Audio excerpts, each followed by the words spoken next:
आदमी काम से घर लौटा और उसे अपनी पत्नी का एक गहरा राज पता चला। क्या ये धोखा है? नहीं, ये तो अमीर बनने का एक बढ़िया रास्ता है। प्रेमी को ब्लैकमेल करो। किसी को हमारे बारे में पता चल गया है, पत्नी को ब्लैकमेल करो। उसने कहा उसे 50,000 चाहिए, आज 5,000, कल 50,000। ये सिलसिला तो कभी खत्म ही नहीं होगा। कैसी लगी कहानी? जबरदस्त है ना? आज देखते हैं कि हमारा हीरो कैसे अपनी इज्जत दाव पर लगाकर पैसे कमाता है। ये है हमारा हीरो डेविड, एक ऐसा आदमी जिसे ओवरटाइम करना बहुत पसंद है। वो एक सिक्योरिटी गार्ड है। सब हैरान थे। डेविड भाई, आप इतनी देर तक रुकते हैं, क्या आपकी शादी नहीं हुई? अरे भाई, शादी हुई है इसीलिए तो रुकता हूँ। जी हाँ, डेविड और उसकी पत्नी के रिश्ते बहुत खराब थे। कितने खराब? समझो कि फोन की बैटरी तो फुल है पर नेटवर्क पूरी तरह गायब है। समझ गए ना? उसके दोस्त सैम ने सलाह दी कि शादी के इस 7 साल के सूखे को मिटाने के लिए तुम्हें अपना नजरिया बदलना होगा। तुम्हें अपने प्यार को एक नए नजरिए से देखना चाहिए। तो उस रात डेविड ने एक बहुत ही अजीब नजरिए से देखने का फैसला किया और फिर जैसे ही नजरिया बदला उसे वो सब दिखा जो उसे नहीं देखना चाहिए था। सच तो ये है कि डेविड नीचे खड़ा बहुत उलझन में था। ऊपर जाने के बस 2 ही नतीजे हो सकते थे, या तो पुलिस और जेल का चक्कर या फिर पूरी जिंदगी ऐशोआराम। इसलिए उसने फैसला किया, पर अभी दुश्मन मैदान में आया ही नहीं था। प्रेमी वहाँ से निकला। डेविड ने उसका पीछा किया और उसे पता चला कि वो प्रेमी न सिर्फ अमीर है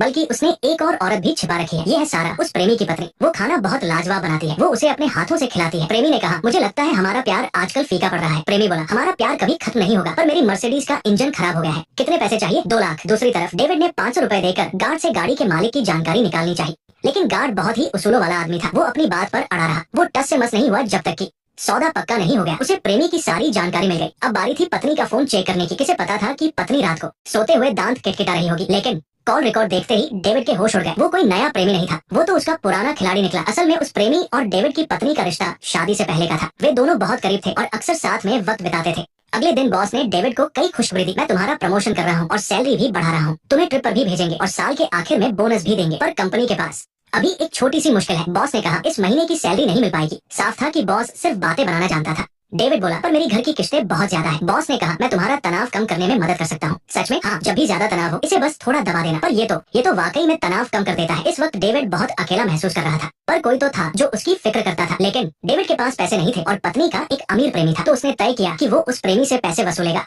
इधर पत्नी और प्रेमी पुरानी यादें ताजा कर रहे थे। तुमने कहा था तुम पढ़ने के लिए बाहर जाओगे। मैंने 3 साल तुम्हारा इंतजार किया, पर तुमने मुझे धोखा दिया और एक अमीर लड़की से शादी कर ली।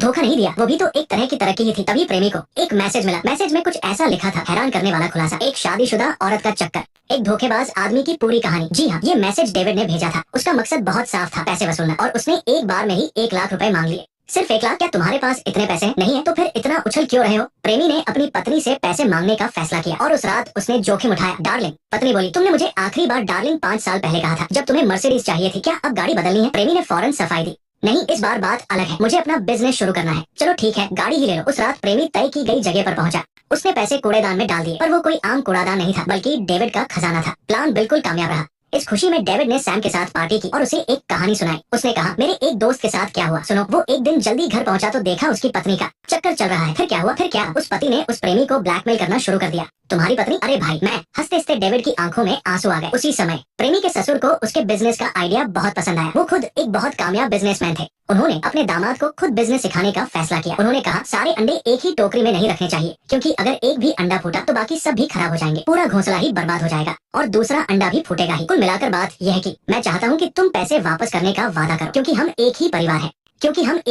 है। उस रात प्रेमी बहुत ज्यादा डरा हुआ था। उसके पास पैसे नहीं थे तो उसने बहुत देर तक सोचा। अचानक उसे एक तरकीब सूझी। उसने खुद ब्लैकमेलर बनकर ब्लैकमेल करने का सोचा। उसने डेविड की पत्नी को मैसेज किया। हैरान करने वाला खुलासा, एक शादीशुदा औरत का चक्कर, एक धोखेबाज आदमी की कहानी। अंदाजा लगाओ अब आगे क्या हुआ। चूंकि पत्नी के पास पैसे नहीं थे इसलिए वो अपने पति के पास गए। सुनो, क्या तुम मुझे 1 लाख रुपए दे सकते हो? किस लिए? पापा का चेकअप कराना है। बेचारे पति ने प्रेमी से वसूले हुए 1 लाख रुपए अपनी पत्नी को दे दिए। पत्नी ने वे पैसे प्रेमी को दे दिए, पर प्रेमी को फिर से एक मैसेज मिला, क्योंकि डेविड ने उससे 1 और लाख की मांग की थी। प्रेमी के पास कोई चारा नहीं था। उसने फिर से डेविड की पत्नी को ब्लैकमेल किया। पत्नी फिर बोली, सुनो, क्या मुझे 1 लाख मिल सकते हैं? किस लिए? पापा का चेकअप कराना है। ये सब कुछ तो पहले भी हो चुका था। डेविड ने फिर से प्रेमी से पैसे वसूले। जी हाँ, वे कोई चोरी नहीं कर रहे थे, वे तो बस पैसों को एक हाथ से दूसरे हाथ में घुमा रहे थे। साइलेंस। तो ये थी मेरे उस दोस्त की कहानी। ये तुम ही हो ना डेविड? तुम्हें कैसे पता चला? क्योंकि तुम्हारा एक ही तो दोस्त है। तभी वहाँ उनकी साथी टीना आई। सारा रॉकी की हिम्मत की कायल है और उसे अपना आइडल मानती है, इसलिए अगले दिन रॉकी को सारा का एक लेटर मिला। तुम्हें कैसे पता चला? ये मत पूछो कि कैसे पता चला। फिलहाल सारा को बस 40,000 चाहिए, वरना मैं तुम्हारी पत्नी को सब बता दूंगी। जल्दबाजी में रॉकी के पास सिर्फ एक ही रास्ता बचा था।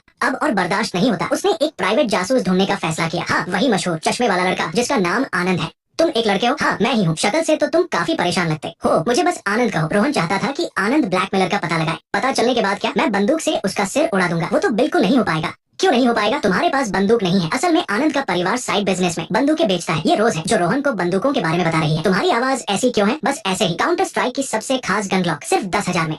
रोहन को ये थोड़ी महंगी लगी। कॉल ऑफ ड्यूटी वाली असली पिस्टल, हल्की और चलाने में आसान। माकारो, आपको पता है ये सिर्फ 20,000 की है। लगता है अब अपना सबसे बड़ा पत्ता निकालना ही पड़ेगा। अजीबोगरीब गन जिसे स्टीफन चाउ की फिल्मों में इस्तेमाल किया गया था, सिर्फ इतने में। तो फिर यही वाली खरीद लेते हैं। रोज ने बार बार समझाया कि ये गन बड़ी शरारती है। दूसरी तरफ सारा ने नौकरी छोड़ दी। क्या काम में मन नहीं लग रहा था? नहीं, उसे अपनी कमाई का पक्का जरिया मिल गया था। जी हाँ, उसने रॉकी से फिर 40,000 की मांग की। रॉकी को बहुत गुस्सा आया। उसने सैम की मदद से सारा का पता निकलवा लिया। आज रात उसने सारा से निपटने का फैसला किया। दरवाजा खोलो। क्या चाहिए? प्लीज मेरी नकल मत करो।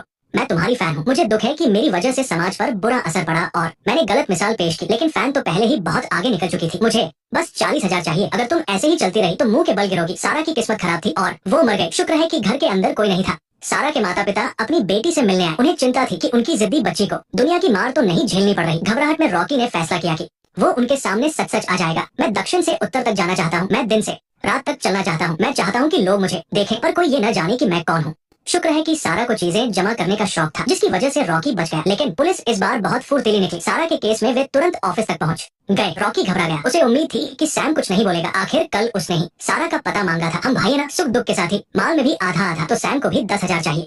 सौदा तय हुआ। लेकिन पुलिस को इस वक्त सैम पर शक था क्योंकि वो सारा के काफी करीब था। अच्छी बात ये थी कि फिलहाल उसे पकड़ने के लिए कोई सबूत नहीं था। जी हाँ, ये रॉकी की चाल थी। उसने अपने ही सो कॉल्ड भाई को धोखा दे दिया। लेकिन कहानी अभी खत्म नहीं हुई है क्योंकि ब्लैकमेलिंग का सिलसिला जारी है। तुम कौन हो? मैं कौन हूँ ये जरूरी नहीं है। जरूरी ये है कि मुझे 50,000 चाहिए, वरना तुम्हारी पत्नी को तुम्हारा राज पता चल जाएगा। इसी बीच सैम ने रॉकी की सारी पोल खोल दी, लेकिन रॉकी ने मानने से साफ इनकार कर दिया। पुलिस ने कहा कि तुम्हें पकड़ना बस वक्त की बात है। दूसरी तरफ रोहन की पत्नी को उसके अफेयर के बारे में पता चल गया तो उसने उसे खत्म करने का फैसला किया। दीदी, आपने लाइट क्यों बंद कर दी? अरे कत्ल जो करना है। रात को जब रोहन घर पहुंचा तो उसने देखा कि उसकी पत्नी कातिल बन चुकी है। वो न केवल फुर्तीली थी बल्कि काफी ताकतवर भी थी। इसी वक्त रोहन को डर था कि कहीं लाश खराब न हो जाए, इसलिए उसने उसे फ्रिज में रख दिया। जी हाँ, बिना देखे ही पता था कि ये रॉकी का मैसेज है। इस बार 50,000 की मांग थी क्योंकि जासूस ने रॉकी से 50,000 मांगे थे। लेकिन अब रोहन को समझ आ गया था कि उसकी पत्नी तो मर चुकी है। अब उसे अपने ससुर के अलावा किसी और का डर नहीं था। इसलिए हमेशा की तरह रोहन ने फिर से 50,000 की डिमांड रखी। अब ये एक पूरा बिजनेस बन चुका था। ऑफिस जाते वक्त रॉकी ने अपनी सास को फोन किया। पापा के खाने पीने का पूरा ख्याल रखना।